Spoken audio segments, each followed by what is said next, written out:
All right. So in April we get powerless, reckless, fearless. I have to think of my book titles. Oh, Lauren, I love this series. I'm so addicted. Um, there's always been this thing where I've never really liked Kit Azer. And one of the reasons I didn't like him is the things that I noticed in Powerless that kind of echoed to me, so don't get all trippy, Maven Kalor from Red Queen. There was just Maven vibes about Kit, the jealousy of the brother, except that it's the older brother jealous of the younger brother instead of the younger brother being jealous of the older brother. And the whole attraction, or some kind of a weird attraction toward Peyton because he heard this little girl saved his enforcer brother. And so he had to check it out and then he laughed about it.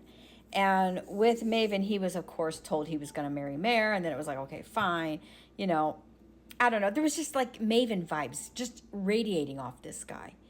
And, but this version of Maven was going to be the crown prince. The version of Cal that I saw in Kai was like, I don't want the crown. And the thing is, if you read Red Queen, then actually, Cal didn't want the crown either.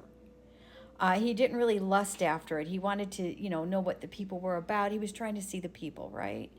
And so he would sneak out of the castle dressed in basically like peasant type clothing and go to the bars and things like that to see the real world, to see what people were doing, what people were talking about, stuff like that, because he knew one day he would have to rule these people because he was the crown prince.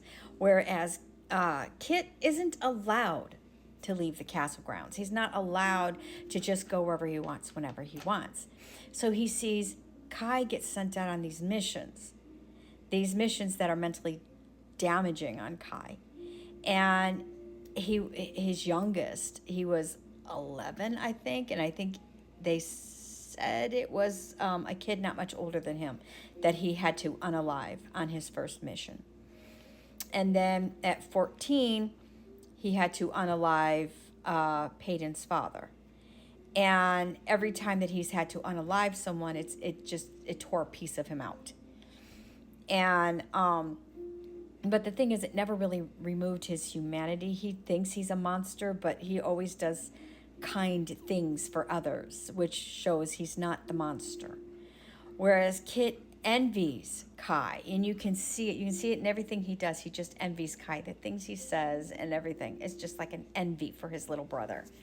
And one of my favorite scenes is when Kai turns to Kit and says, well, when he does this to you and he does this to you and he makes you do that, talking about their father and the abuse that Kai suffered at his father's hands for his training.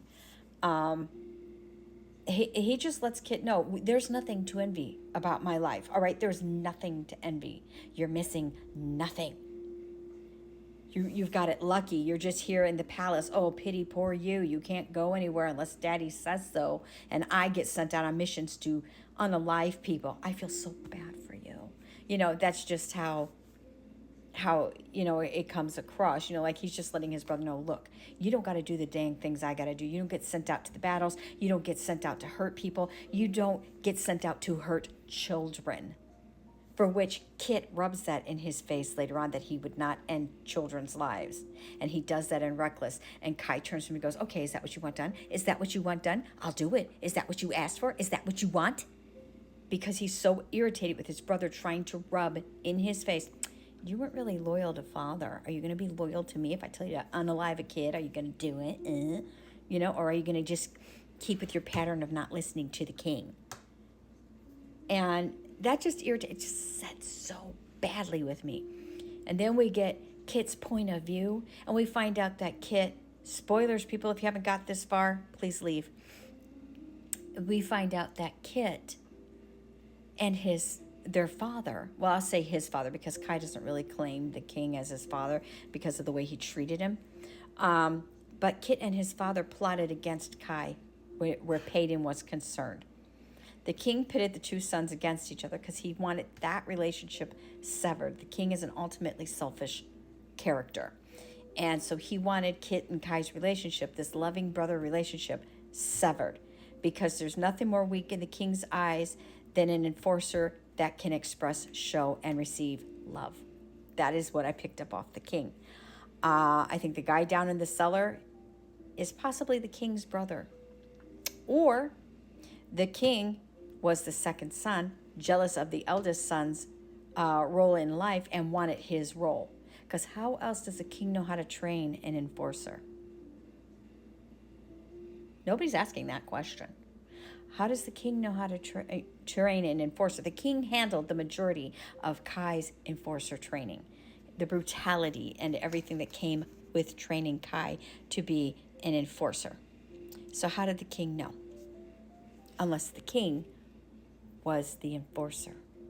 Also, the king doesn't have an enforcer. He has generals and stuff, but he doesn't have an enforcer until Kai. Kai's the only enforcer. So where's the enforcer who's supposed to be the king?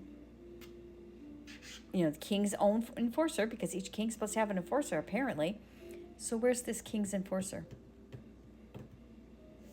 He doesn't have one because he was the enforcer.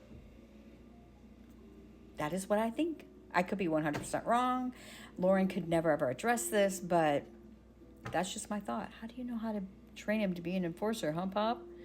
The king is a hateful soul because he was not going to allow Ava to be buried in the family crypt, because Ava's illness was a sign of weakness in the king's eyes. He had zero love for his only daughter. Zero love for her. So who buries her under the willow tree? Kai, with the assistance of Kit. Kai every year remembers Ava's birthday, sits under the tree where she's buried, and eats a cupcake in her memory. Every single year. That's why the tree has significance for Kai. That's why he lays under that tree all the time, everything, because that is his sister and he loves her. Kit looks at Ava as Kai's sister. That's Kai's sister. She's not really my sister. Excuse me, you guys share blood. You share a father. She's your sister. Stop it. But he's so jealous of Kai. And it just blows my mind how jealous he is of Kai. And everything from his POV showed how jealous he was. I am really sad that Lauren said we were not going to get a Kit POV in Fearless. I'm really sad about that because I wanted more from Kit and his POV. It also is a nice break from like the traveling and things like that. And I know we're going to travel to a bunch of different places, according to her, in Fearless. And not knowing what's going on in Ilya with the king, that to me is going to be annoying. It's going to feel like a hole. But she said we're not getting a Kit POV this time. And I really wish she would have stuck with that, because that really worked out well. Because while Kai was going after Payton in Door, we could go back to where Kit was in Ilya and find out what was going on with Kit, what was going on in the castle. Kit visited Kai's mother and got some Looney Tune idea from Kai's mother about breaking up and taking Payton from Kai. Something that Kai's mother said, if you haven't read Reckless yet, you should. And I'm sorry you stuck around this long, but I told you spoilers. But ultimately, Kit is very selfish. He's a very selfish, self-centered person. And he's jealous of his little brother. And it's going to be interesting to see what happens in Fearless. I love the cover. Did you see the cover? It's gorgeous.